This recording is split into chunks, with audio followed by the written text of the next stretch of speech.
there was a fake electrical box that went up to the master bedroom that was blocked off from the other side. Holy So, shit. so it was like a little food slot where they could put stuff in. And we kind of all theorized that that's where that little girl and that little boy came from.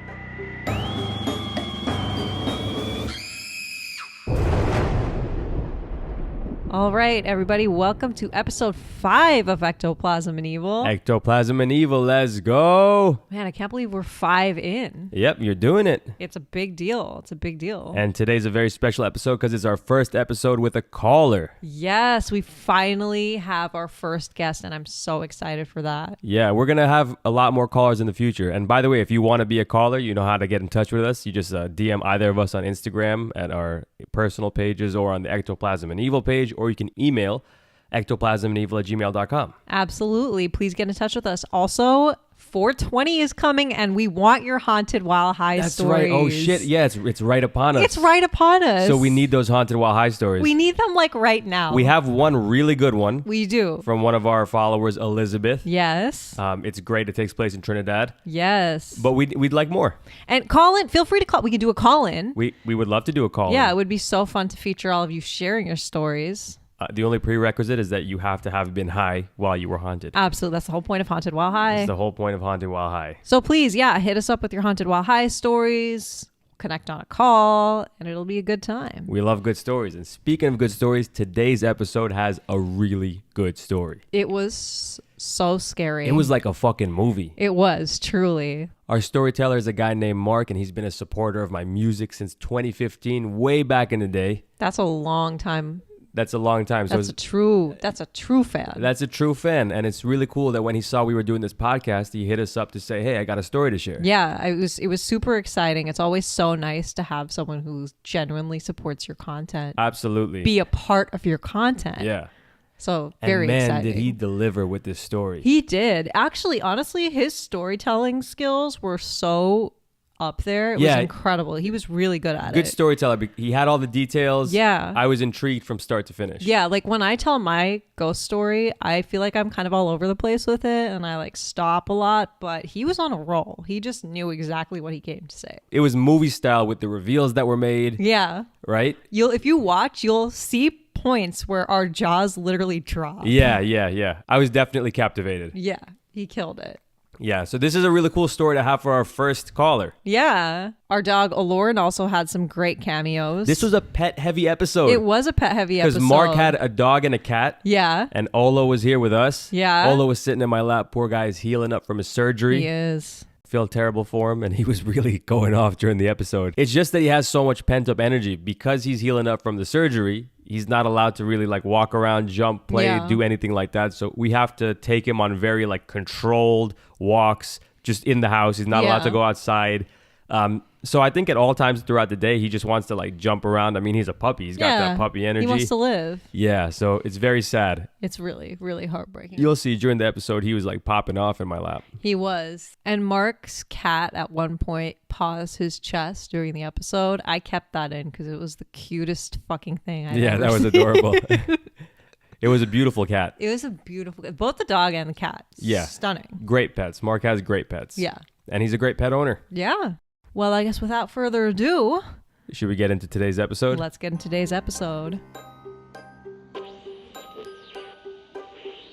For all the listeners out there, I just want to give some quick context. So Mark is one of my oldest supporters out there. Ever since I started releasing music in 2015, I think Mark was one of the first people that kind of discovered me. And you've been super supportive since that time, man. So I definitely just want to say shout out to you and thank you. It's so nice that you've kind of like kept in touch along the journey. I mean, 2015 is how fucking long ago? My math is so bad. Like 8 years? It's a different lifetime for me, for sure. It was a trip. I was thinking about it the other day when I first started like seeing your music and stuff like that. Like I was so hyped that someone else was coming out of the hood, you know, stuff like that. And you were rapping about a whole bunch of different type of stuff. Your music always had a different like content level to it than a lot of people. You know, you layered your lyrics really well.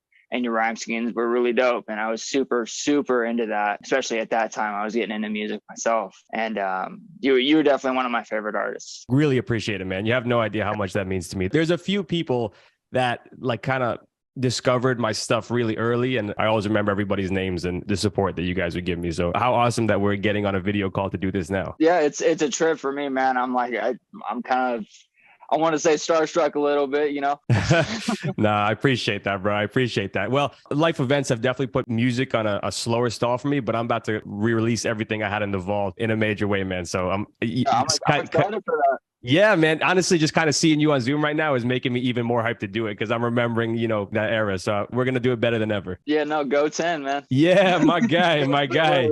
Cool. So, Mark, you responded to one of our stories and you said that you had some pretty scary stories, or at least a scary story to share with us. You gave me like a very bare bones background, which I'm glad because I want to hear the story in full now. Yeah, man. Without further ado, tell us your story. Well, I mean, it's got a lot of backstory to it too. So I mean, I want to give it in its full like raw form. Yes. Please give us all the detail, and then we have the time. We have the time. Give us all the detail. Right. If you don't mind, like along the way, if we have a little question here and there, we'll stop you and get clarity. Yeah, of course. Okay, cool. So this is the house that I grew up in, was a double wide mobile home, and there was a back attachment added to it at some point in time before we moved in. Now, a little bit of backstory on this.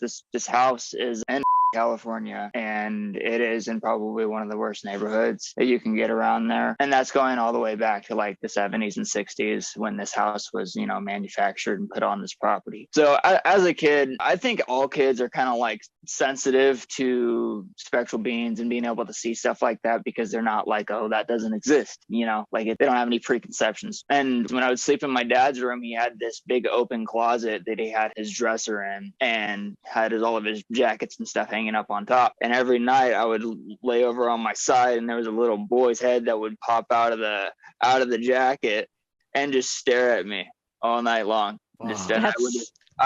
I freeze up. I think I was like 5 or 6 at that time. First time I saw it. Was this to the point where it was happening on a nightly basis, or just like every once in a while? Yeah, things happened all of the time in this house. It was terrifying. Yeah, let's put it that way. And so something like seeing the little boy's head, did you tell your family about that at all? Oh yeah, it was definitely a thing. I'm adopted, but on my adoptive mom's side, they have, I guess people call it like witch's blood. They're all super, super sensitive to that, even as they go into adult. They can sense those types of things and pick up on astral beings and stuff like that other people, to get older, you stop seeing that. Right. And it was all throughout our family, it was like said that this house is definitely haunted. Like there's some evil thing here. And there was several beings, this boy being one of them, but there was one other one, which I believe was his sister, and she would only ever appear in the hallway. Okay. And like think OG horror movie, white gown, pale skin, dark hair. And thinking about that, it does sound kind of generic, but it was like what it was. And she would just stare at you. Neither one of these were threatening, but they're scary because you don't know, like, of course, you can't do anything if it attacks you. You can't. Right. Yeah. And then a little bit later, I think I was 7 or 8, and things were starting to kind of get a little bit more hectic in my family and chaotic. My stepmom had come into the picture, and she herself was like pretty negative energy ringing into the household and stuff like that. Gotcha. And I remember my Uncle Robbie stayed with me one time when my dad went to work, and he went outside, and I was sitting, there was an island in the kitchen and a couple bar stools, and I would always sit there and play with my Spider-Man. Like, you remember those big Spider-Man action figures, but they were like big. Fuck yeah. Yeah. I had one myself. Yeah.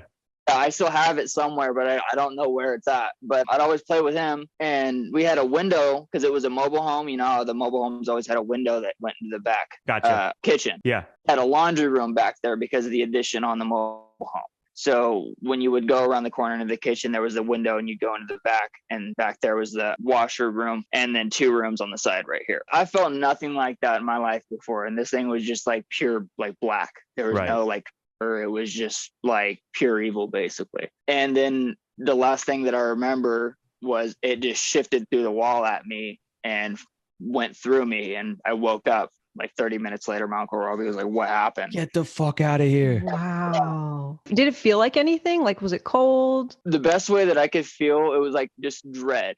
Like my body was just like lead. There was nothing that I could do about it. That feeling is what overtook me. Was that I just like, no matter what, even if I tried, I couldn't do anything about this. So I just it just made me give up.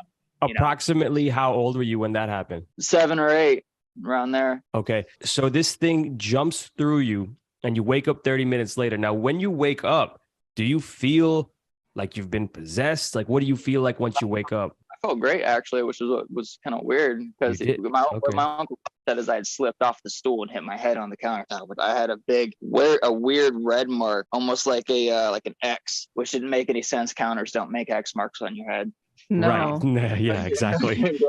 Definitely not. Yeah. So, and I mean, I was young, so I was just like, okay, whatever. That I guess that I was just imagining things, but I still was like, there's no way I could have imagined that. Like I that doubt was it. It sounds real. too vivid to imagine, Oh, yeah. especially with the X.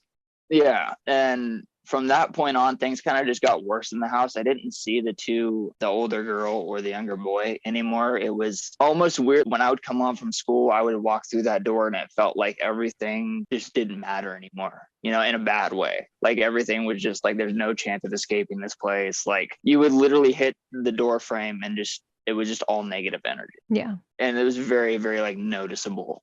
You'd walk in there and you'd be happy, and then you'd just be like, what the fuck is going on? Did that feeling affect your whole family as well? Or do you think that you were feeling it anymore? What I think happened is because everything was getting more hectic and chaotic, and there was a lot of fights going on in the household at that time. The worse that it got, the more that these apparitions appeared, and the more like interactive, I guess you could say, they were, they were more hands-on with you. When like feeding off of it, kind of. That makes sense, because that's what people have said, that, these types of entities feed off of negative energy. Yeah. And myself, I've done a lot of research, and I've messed with this stuff quite a bit. Having this, being in my household growing up, I wanted to see if I could learn how to protect myself. Like, right. Yeah. And when I was a teenager, fast forward like 7 years, and I was starting to have these nightmares, and they would range from a whole bunch of different things, just nightmarish things. But what was the huge takeaway was when I would wake up is I would have marks on me from where I was being attacked.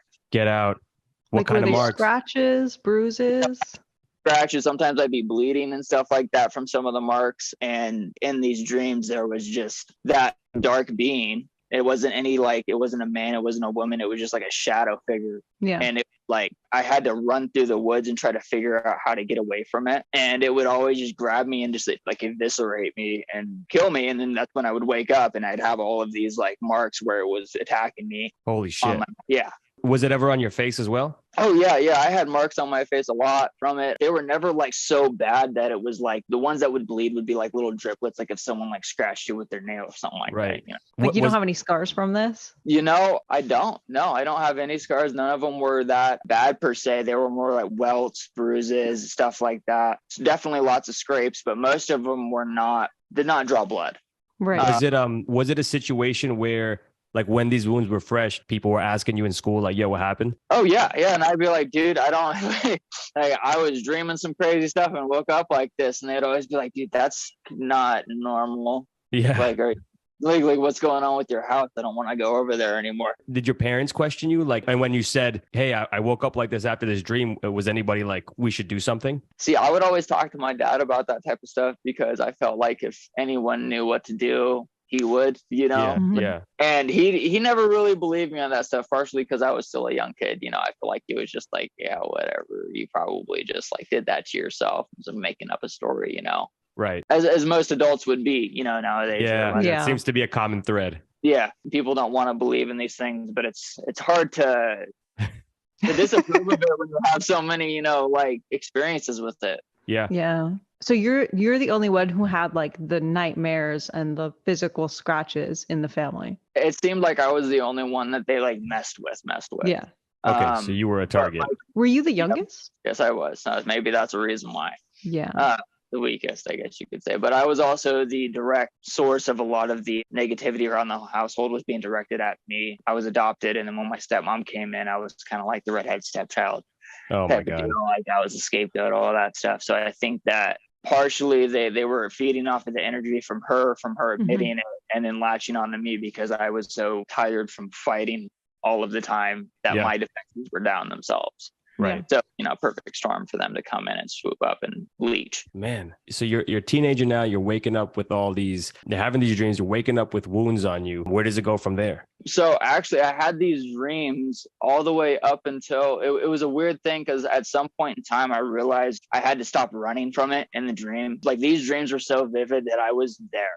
Like, it wasn't like I was dreaming. Like, when I would go to sleep, I would wake up in my bed in the dream. Right. And it would start from there. So I thought I was just still like going to sleep and thought I heard something inside my room. Right. So I'd get up out of my bed and I wouldn't even realize that I'm sleeping at that point. Right. You know, it was a weird transition, but I had to stop running from it. And I got to a point in the forest. I took a different path and got to a point where there was a sword and a tree stump, and it was like sunk in there all the way down to the hilt. And every time I would try to grab it, this thing would just come, like, I would be trying to pull it up and it would just rake my back, and I would just like, you know, I was done. The thing's claws were so big that it would just like cut through me, like, completely. Damn. I eventually figured out that there was chains on this shadow figure that was chasing me, and I got a crazy idea because I'd had this dream at probably 150 times at this point before I started to learn how to fight back. So I was pretty used to the being eviscerated and waking up with scratches. You know, it became pretty normal. And I got the chains and wrapped it around this beast and just ran as fast as I could. And I felt it breath on my back as it was lunging at me. And chains were wrapped around its neck. And when it got to the end of the rope where the sword was attached to it, it just yanked its own head off from the sheer force that it was pulling to get at me. Its head just like ripped back. So you defeated it? I guess you could say that. And then I never had that dream again. Get out of here. Wow. Was that part of, earlier you mentioned that you started researching how you could protect yourself? Is doing that stuff in the dream, is that part of stuff that you looked up, like, I should be lucid dreaming, something like that? Yes, I went down the lucid dreaming rabbit hole and started to learn how to be more in control of myself, because I was running into things like you're trying to run, but you're not going anywhere. Right. But I was still so present in these dreams that I felt like if I tried a little bit and pushed a little bit harder, that I could control things. And it may sound like super easy per se, because it's like your own brain, but when your brain is saying, oh, you have dead legs and you're in a dream state, it's have to emit energy so powerful that it breaches through your dream state, goes into your real brain, and then comes back through. Like, it has to break through that whole barrier to come back in a loop. That's so interesting. Well, Swasti has a bit of experience. Yeah. I used to have these crazy nightmares as a kid. Not like you. It wasn't like necessarily an entity, but like people attacking me or whatever my fears were at the time. And it never manifested itself physically, but I did have to learn. And I didn't even know lucid dreaming was a thing. I just within a dream one day was like, this is my fucking dream, so I'm going to do what I want. And then I just like started creating my own scenarios. So it ended up working out like that. But I think, for me, it was realizing, wait, this is a dream and it's my dream. So I'm going to control my outcome of my dream. Exactly. And manifest what I need to. That barrier gets a lot easier after that. So you have this dream, you decapitate this motherfucker with chains. And after that, the activity completely stops? Yeah, there was nothing left. And then like you fast forward till I was about like 18, and my dad is starting to tell me stuff about the family, and you know, you start getting the little secrets once you turn into an adult. Sure. And he said that after I had told him about me having those dreams and all of the ghosts that everyone was seeing in the house, and because he had seen the little girl one time too, and he was always a super skeptic. So he was like, no, I was just imagining that because you guys are talking about it all the time. Right. You know, like, you were playing some brain tricks on me here. But he told me that he talked to the owner of that trailer that had owned it before that addition was built onto it. And he's talking to the owner, and he's like, yeah, so here's the thing. I was doing some measurements inside the house because I was going to redo some flooring, and I measured it from the outside, and it was like 30 foot long on the room. And when I measured it inside, it was like 20 foot. So something is hidden. So something was hidden. So I took it amongst myself to basically put a hole in the wall and found a little compartment that had old bedding, silverware, and a little bowl. What? That's so fucking creepy. Here's the even creepier part. There was a fake electrical box that went up to the master bedroom that was blocked off from the other side. Holy shit. So it was like a little food slot where they could put stuff in. And we kind of all theorized that that's where that little girl and that little boy came from. Oh my God. That's fucking insane. Yeah, and whoever that dark presence was the one that did all of whatever he did to them. Holy shit. That's horrifying. Oh boy, too. My mind is so fucking blown right now. This is like... Yeah, that's so... I get shivers every time I tell this story, man. Were you ever able to sort of delve deeper into like town records or news to see if you could find any evidence of like something having happened?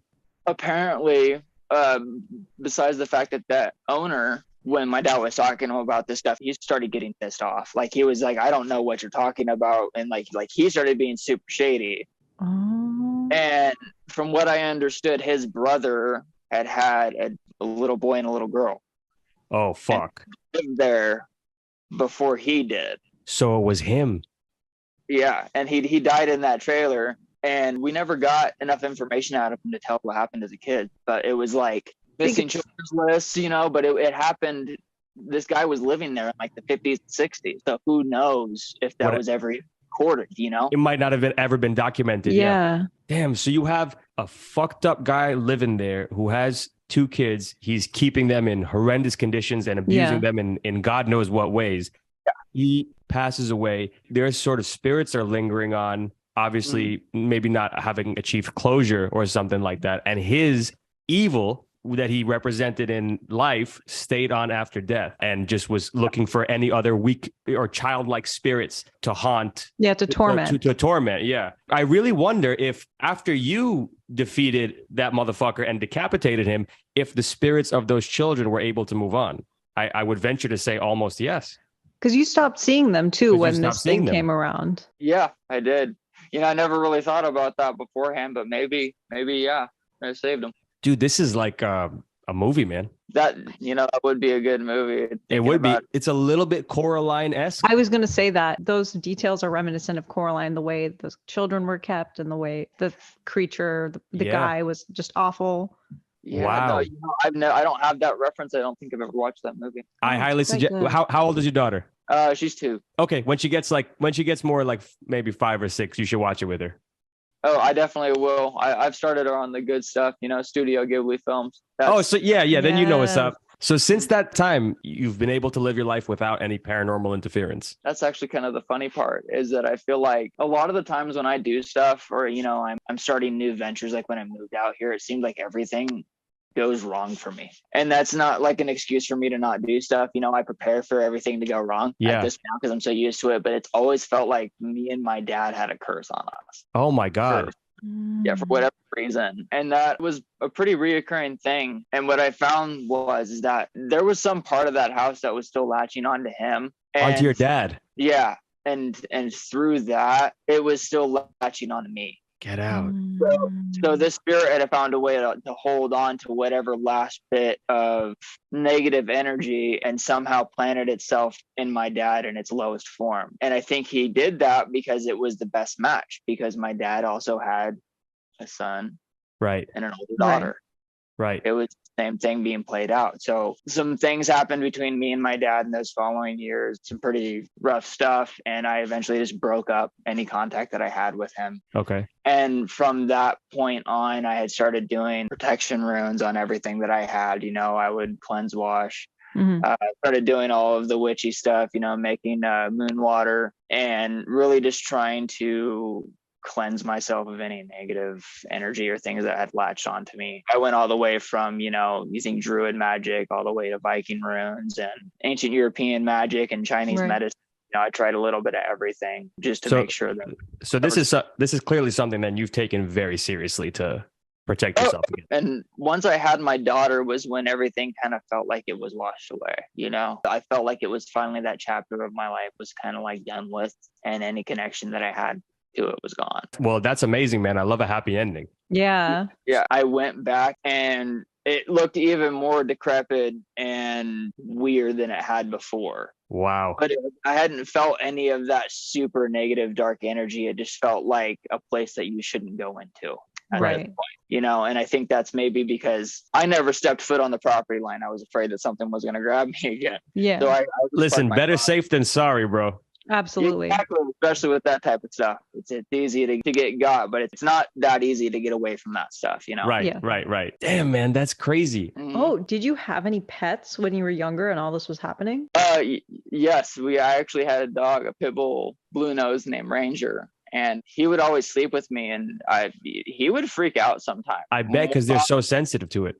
Yeah. Oh, yeah. Well, what I did notice is that my cat were the ones that were super freaky. And if you ever see your cats laying on the corners of your bed, they're protecting you. Wow. And you had 2 cats?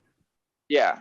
and they would always sit right at the edge of the corners of my bed, and they'd always look 45-degree angle. Oh my Wow. gosh. And if you get into any type of witchcraft, a lot of the time cats are used as, their eyes are used as portals. You can use their eyes as portals into different realms. Wow. Oh, I didn't know that. You know what? I actually have heard that in other cultures, like multiple cultures kind of have that. Hopefully it's not a stupid comparison, but like in the Mummy, right? How the one thing the mummy was scared of before he was fully regenerated was a cat, guardians of the underworld and all that. It's like kind of transcends cultures. They walk between worlds. There you go. And you know Coraline. what? That's in Coraline. Yeah, that's in Coraline. The cat walks between worlds as a cat. Wow. That sounds like you got to watch that movie ASAP, bro. I do. That actually sounds like it's an animated cartoon, right? It is. Yeah. Hybrid animation and claymation, if I'm correct. I think you're right. Definitely have to check it out. Yeah, man. Now you mentioned that you had an older sister. Was she experiencing anything at the same time? She was one of the ones that saw the girl a lot, and she saw the little boy a lot too. She the little boy in the closet. She had seen him a few times. It was almost the same age as her. This little girl was, which was what was weird was they were all like perfectly matched to us. Right. Wow, which goes with what you were saying. Pretty freaky. Yeah. So it was like a little boy my age, say mid-teens girl. And then there's just this giant black energy being, which I could guess is the manifestation. And the reason why a lot of those beings don't keep their form when they die is because their energy is too malicious for their containers to hold. So they shed it. Just become basically dark walled energy. Wow. That makes sense. That makes a lot of sense. And if you really get into this type of stuff, what I found useful is because like a lot of it is you'll run into a lot of things that aren't true, right? There's a lot of made up stuff. People who do witchcraft books, sometimes they're just like making it as a joke and making their own little like magic class or whatever, Right. Yeah. Yeah. You start getting into literature and cross-referencing across cultures, you'll start to see common themes. And that's kind of what you latch onto is the things that you can see repeated across cultures, because back, especially in older books, they didn't have ways of communicating. Right. Like they didn't have Google. They didn't even have trading routes at that point in time. It was all shipped. So they weren't shipping books across seas. So you see a lot of things that are true. And like in Japanese culture, you have a lot of beings that I forget the name of it, but it's a really famous one that if you ever heard of creepypasta. Yeah. Okay. So it was like, I can't remember the name of it, but it's one of those Japanese ones that it's when you drink, this thing will appear to you and hunt you down and kill you. And it's like a woman, and you'll see similar beings, similar attributes, kind of the same traumatic stories to bring them into existence. Yeah.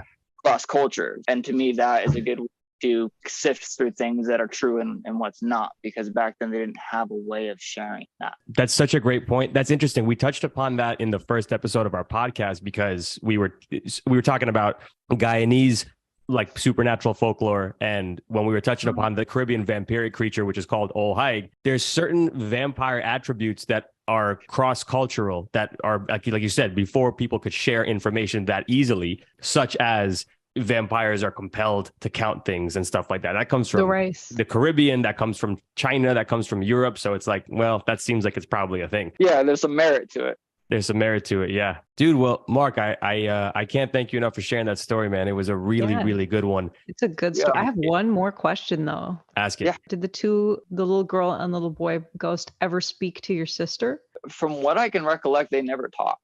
Okay. They just didn't talk to anyone. And I feel like a lot of the time some beings don't, because they are not powerful enough to break that barrier. But I would say that they did communicate through making you feel things, because sometimes when I would see the little boy, I would not be terrified. Right. I'd be like, hey, what's up, little bud? Right. I hope you're doing good, and I felt like a lot of time they were emitting that energy towards me, whether or not they were just trying to get my attention. Yeah. When they were trying to scare me, I would feel chaotic energy. And after the first few times, it was the little boy was just playing with me. Right. Like he was playing peekaboo. Because he's just a kid. He's just a kid. And he didn't necessarily mean any malevolent harm. Yeah. Exactly. Just having fun. Yeah. He was just like, gotcha. You know, and even though he didn't talk, I could always tell why he was appearing at that time.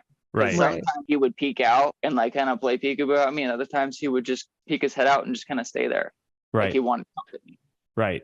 And that was what was trippy about it, is because these beings, a lot of the times, they have what seems like feelings, Yeah. like what exactly gets detached from you when you die?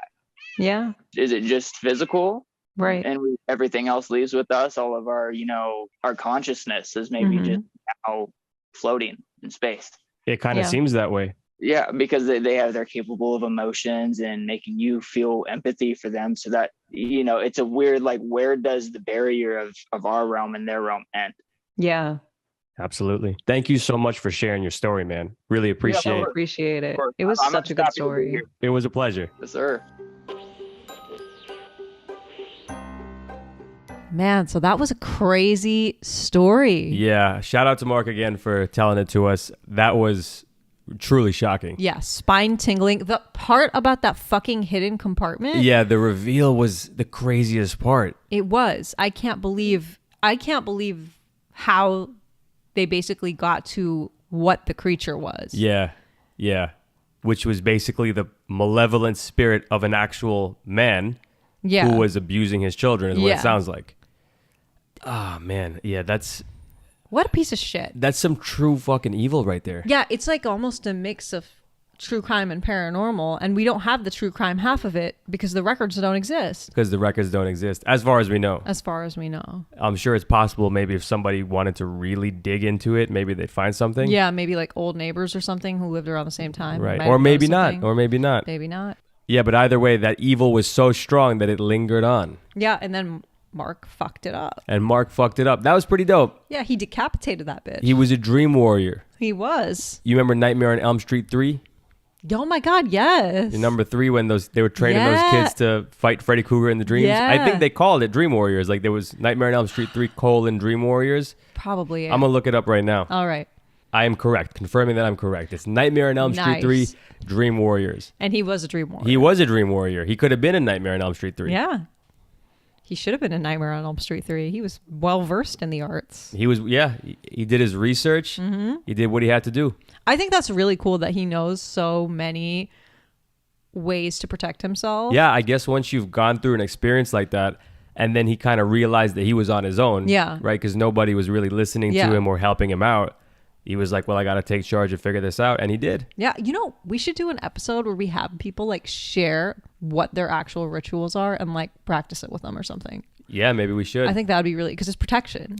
You can't be too protected. No, you can't. You know what I mean? We'll have him back for that. Yeah. So don't forget, reminder again, get in those Haunted While High stories. We need them. This needs to be an episode that happens. Yeah, we're going to ask on social. We'll go heavy asking on social. We need you. But we need them. I know y'all have them. I don't want this to be a next year episode. I want this to be a this year episode. Listen, even if you made one up, if it's good, tell it to us. Yeah. And just, we won't know. We won't know. Soliciting fake stories. Listen, if it's good enough, we won't know the difference. No, that's true. If you know got what I mean? all your details. You can be whoever you want to be. That's true. If we can't poke holes in it, you fool us. That's right. But make sure you come with the details, because if we can poke holes in it. Yeah. If Tenn can poke holes in it, actually, that's the one person who will poke holes. Yeah, listen, if your story just don't add it up, He'll find out. He'll sniff you out. That could be embarrassing. It could be. It will be. And then we'll keep it in. Oh my God. We should totally do an episode where people like make up stories, share them with us, and we try and figure out if they're real or not. Okay, so meaning that it could be made up, it could not be made up. Yeah. And the goal is it's like kind of just game show style. Yeah, Is that this could be fake or fun. not? Yeah. And then at the end we say, we have to decide either you made this up or you didn't. Yeah. Could be like that Penn and Teller show. Right. Can you fool Penn and Teller? Yeah. Can you fool Tenn and Swasti? Let's find out. Yeah. Okay, that's cool. I think that's a format we could explore. Yeah, it could be fun. It could be a fun special. Yeah. Maybe like a spooky time special, like a Friday the 13th or around October. Yeah. Damn, we could have done it for April Fools. Shit. We missed the... Yeah. Fuck. That seems like an appropriate time to do a yeah. Can You Fool Us episode. Oh my God. Okay, next year. Right. All right. Well, if we start pre-planning it now, Yeah. then we'll be ahead of the game for next year. Exactly. You know what I mean? Exactly. Okay, so that's a plan. Well, that about wraps it up for another episode of Ectoplasm and Evil. We'll see you next time. Or will we? Ah!